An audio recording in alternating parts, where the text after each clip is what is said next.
I've constructed this gorgeous Christmas garland, but it doesn't match my wreath very well. So I'm going to show you how I incorporate elements to make them match, and I hope to give you ideas and the confidence to change up your wreath from last year and make it look stunningly brand new for this year. I'm also going to give you some ideas of some very simple wreaths to make in a hurry. Right, now, making a wreath is no problem whatsoever. However, I want to use this that I bought last year. I bought it in a sale, which should have been, and it said it was £45, the wreath. I would never pay £45 for a wreath, but I had it for about £6. So, and I really like it. It's very full. But you see, all it involves is a wicker wreath base and 4 sprigs of faux foliage, which have got pine cones in. And all that's happened is they've pushed it into the twig wreath and wired them here and there. So, okay, no problem, I thought. Add a ribbon. Right, the first issue I've got is that this is a different shade of green. It's fake spruce rather than Nordic pine. So what I propose to do, I've been out to my garden. I've cut some off, some little conifers that I've got that are past their best, and I'm going to add some of this green, this mid green, into the foliage. This is fresh, but it will be fine outside. Just in the wreath there is enough dampness in the air to sustain this without it dying. So all I'm going to do is push it in between each of these pieces so that you can see the dark green.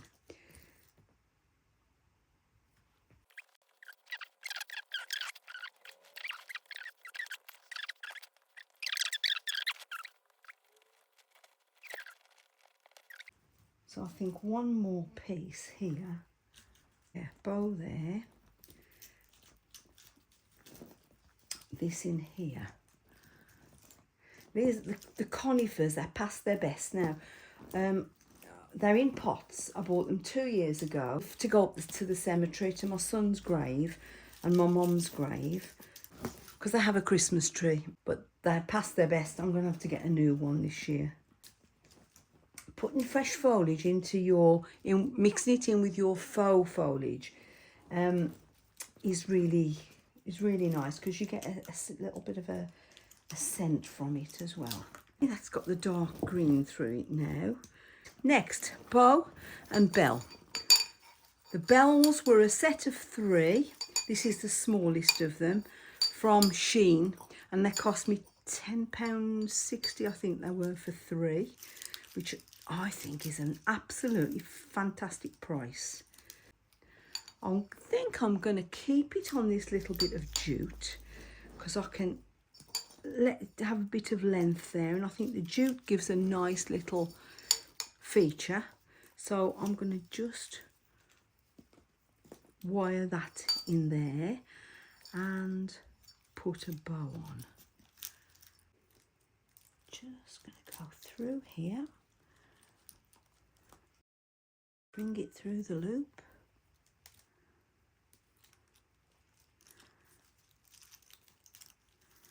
and tie it around to where I want it to be positioned. Just move it across a little. I'm doing my bow slightly differently today. Find the centre. Just doing the bow in a slightly different way this time. Fold it over in the middle and your other side over to about the size that you want your bow to be.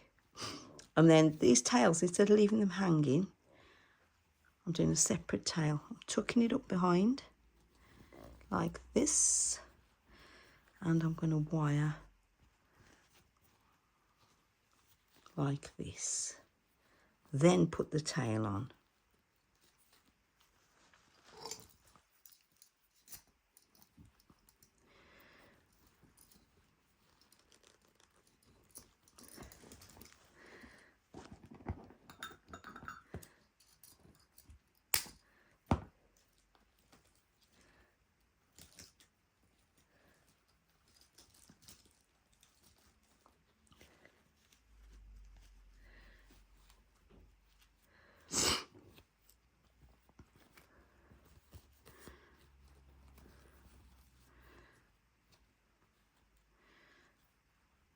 I think that makes quite a nice bow.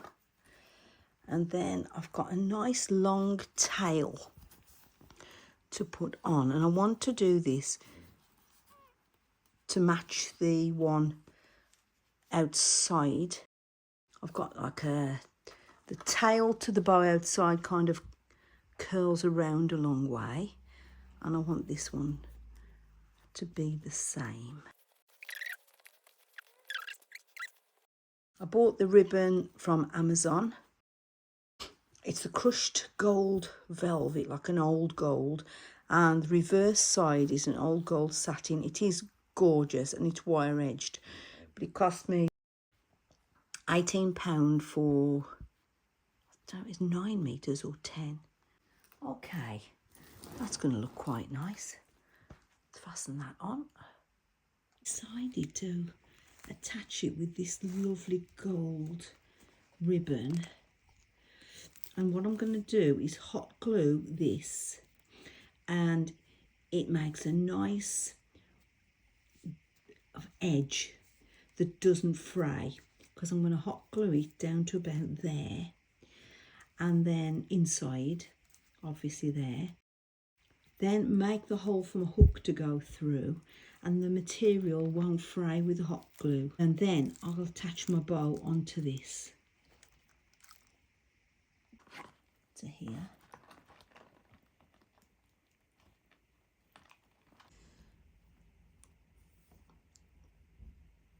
I've stuck all that down now with hot glue, and it's kind of made it nice and stiff just there, and I'll cut a little hole to put my hook through. Let's just get the bow tied on, fasten it on with wire. That's it. Just get it arranged. Right, that's the ribbon on. Okay, just remains now to make the hole there, put this onto the door, arrange the ribbon to match the garland, and lights. But before I show you that, let's show you some other good ideas for wreaths. So if you've got just a plain twig wreath, we made this one from the garden at the end of the summer. You can get a similar effect to mine. These are just picks that I bought last year or a couple of years ago. Put those in.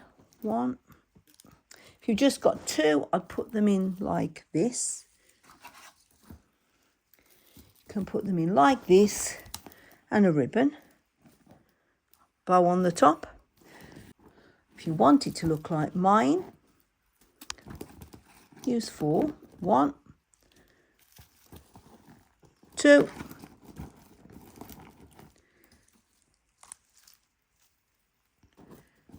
3, 4, and at the top, turn it. You can put your ribbon at the top. You could hang a little bell, you could hang a little Christmas stocking.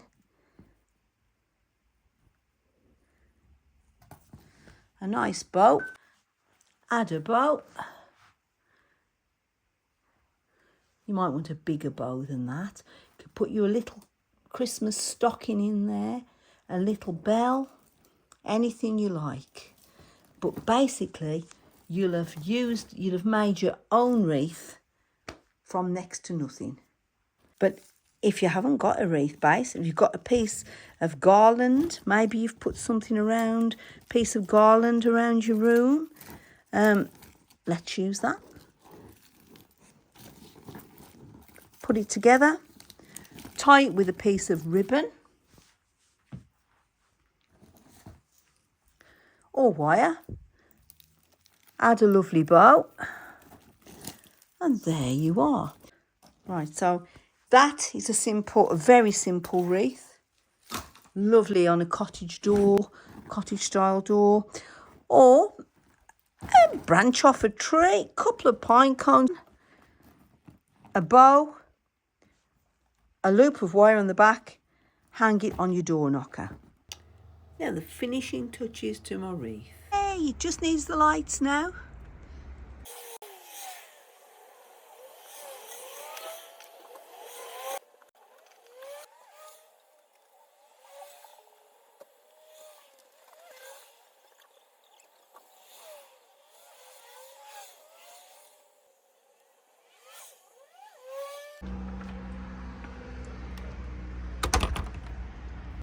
Well, I'm really happy with that.